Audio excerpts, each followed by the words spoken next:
نحمده ونصلي على رسوله الكريم اما بعد۔ محترم جناب صدر جلسہ اور حاضرین کرام، آج ہم نونہالان ملت اپنے مدرسے میں ہندوستان کی آزادی کا جشن منانے کے لیے جمع ہوئے ہیں۔ یہ آزادی ہم کو کیسے حاصل ہوئی، اس کے بارے میں جاننا ضروری ہے۔ ہم نے آزادی سے پہلے کا زمانہ نہیں دیکھا ہے، مگر آزادی کی تاریخ اپنے بزرگوں اور اساتذہ سے سنتے آ رہے ہیں۔ ایک طرف اسکولوں کالجوں میں آزادی کی تاریخ پڑھائی جاتی ہے، جس میں بتایا جاتا ہے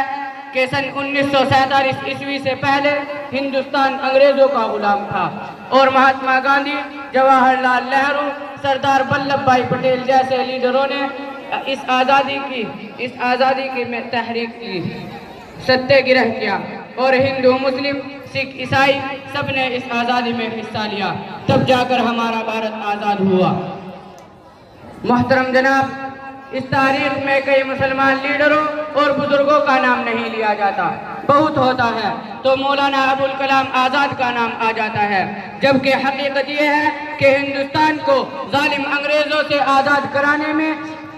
سب سے زیادہ جس قوم نے قربانیاں دی ہے وہ مسلمان قوم ہے۔ میں آپ کو بتا دوں کہ سب سے پہلے جس سپوت نے تلوار اٹھائی وہ صوبہ بنگال کے نواب سراج الدولہ تھے۔ انہوں نے سن 1757 عیسوی میں پلاسی کے میدان میں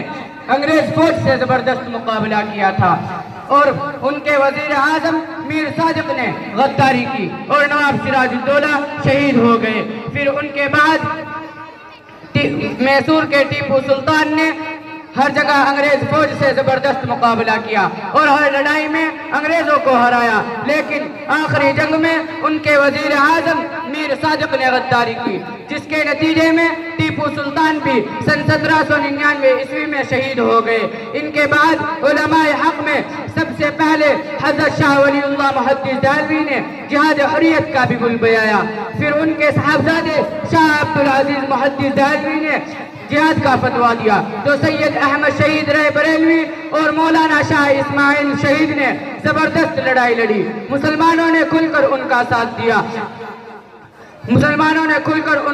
دیا، اور سن 1831 عیسوی میں یہ حضرات بھی موجودہ پاکستان کے شہر بالا کوٹ میں شہید ہو گئے۔ پھر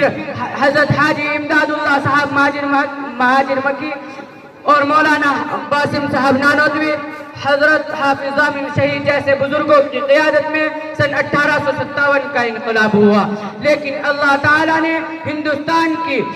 قسمت میں ابھی بھی غلامی لکھی تھی، اس لیے یہ انقلاب بھی ناکام ہو گیا، اور انگریزوں نے مسلمان علماء کو ہر جگہ سے پکڑ کر پھانسی دینی شروع کر دی۔